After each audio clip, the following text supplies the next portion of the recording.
माननीय अधिष्ठाता महोदय, आज आपने मुझे बजट 2023-24 पर बोलने का अवसर इस सदन में प्रदान किया। इस बाबत मैं आपको धन्यवाद प्रेषित करती हूँ।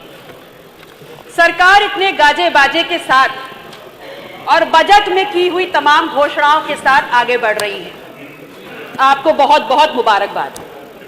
लेकिन आगे बढ़ने से पहले ये जरूर सरकार सुनिश्चित कर ले कि पिछले कार्यकाल में आपने बजट के माध्यम से विभिन्न योजनाओं को आवंटित जो सरकारी पैसे में बंटरबांट किया है वो ना होने पाए, और अगर हो तो उसकी जिम्मेदारी कौन लेगा, ये पहले जरूर सुनिश्चित कर लें।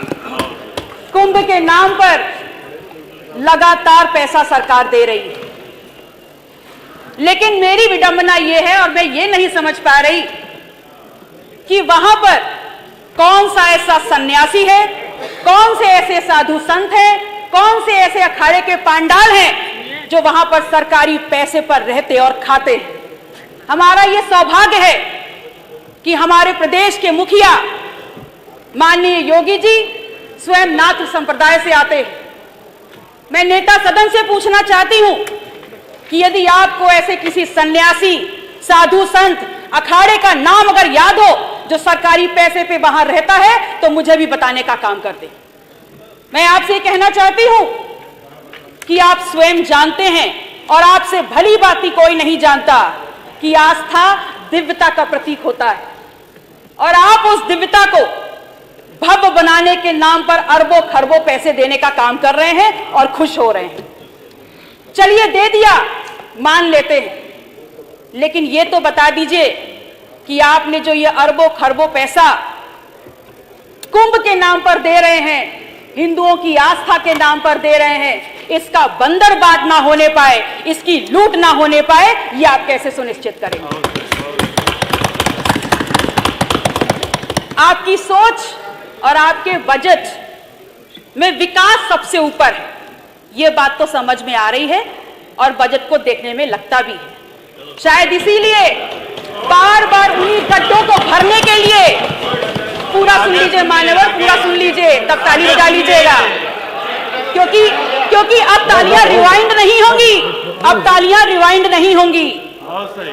आपने लगातार, आपकी बजट में विकास आपकी इंपॉर्टेंस में है, प्राथमिकता में है, बहुत बढ़िया। और इसलिए क्योंकि लगातार उन्हीं गड्ढों को भरने के लिए आप बजट पे बजट देते चले जा रहे हैं। तो मैं माननीय मुख्यमंत्री जी से कहना चाहती हूं कि आपके आसपास ही बैठे होंगे कोई अपने ही होंगे जो पिछले कार्यकाल में अपने गाल बजाते हुए बोल रहे थे कि 100 दिन में गड्ढे भर देंगे, 100 दिन में गड्ढे भर देंगे, और फिर आज पुनः वही गड्ढों में गड्ढे भरने का काम हो रहा है। तो मेरा प्रश्न नेता सदन से है, और मान्यवर आपके माध्यम से मैं अपनी बात उन तक पहुंचाना चाहूंगी कि इस प्रश्न का उत्तर जरूर दे दें कि गड्ढों में गड्ढों कर करके जो आप पैसा वहां ढांकने का काम कर रहे हैं उस पर क्या कार्रवाई होगी, इसका जवाब भी दे दीजिए।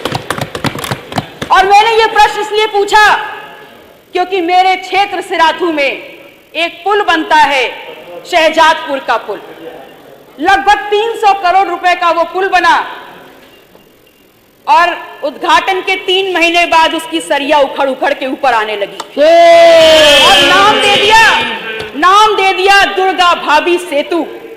एक ऐसा महिला का नाम दिया जिन्होंने अपने गौरवशाली योगदान की वजह से इतिहास में अपना नाम दर्ज किया, और वो उनके नाम पे होने के बावजूद 300 करोड़ का पुल 3 महीने भी नहीं चल पाया। अगर नाम देना था तो मेहुल चौकसी का दे देते, नीरव मोदी का दे देते, गौतम अडानी का दे देते, दुर्गा भाभी का क्यों दिया? अगर दुर्गा भाभी का दिया था तो कम से कम उसकी क्वालिटी, उसकी गुणवत्ता तो इतनी मेंटेन कर लेते कि कम से कम उतने साल तो वो चल जाता जितना पुराना इतिहास दुर्गा भाभी का है। आपकी प्राथमिकता में स्वास्थ्य है और स्वास्थ्य से जुड़ी सेवाएं, तभी तो आपने उल्लेखित किया है कि 45 जनपद मेडिकल कॉलेजेस से आच्छादित हैं, 14 निर्माणाधीन हैं और 16 पीपीपी मॉडल पर बनाए जा रहे हैं। लेकिन मान्यवर, मैं ये कहना चाहती हूं कि आप हमेशा आधी अधूरी जानकारी ही क्यों देते? आप किसको धोखा दे रहे हैं? इस प्रदेश की जनता को? माननीय विधायक जी, ये सब समय पूरा 5 मिनट। ये सब जान बहुत सदस्य है, सभी का नाम आ जाएगा, सभी का। इस प्रदेश की जनता को सांस लेते जीते जागते काम करते अस्पताल चाहिए, मुर्दा खोखले जर्जर भवन नहीं चाहिए। माननीय विधायक गौरी शंकर वर्मा जी, तो आप माननीय विधायक गौरी शंकर वर्मा जी, आप एक विधायक एक अस्पताल बनाइए, लेकिन उसकी गुणवत्ता ऐसी हो जहां 5 से 10 बार मरीजों की सेवा हो सके और उनको उच्च कोटि की स्वास्थ्य सुविधाएं मिल सके। मैं आपसे कहना चाहती हूं कि पिछले दिन सदन में माननीय नेता प्रतिपक्ष बहुत उत्तेजित हो गए थे, रौद्र रूप दिखाने का उन्होंने काम किया। तो मैं उनसे कहती हूं कि आपके रौद्र रूप की गरिमा और सम्मान और बढ़ गया होता यदि आपने अपना ये रौद्र रूप और अपनी नाके उन पर तरने का काम किया होता।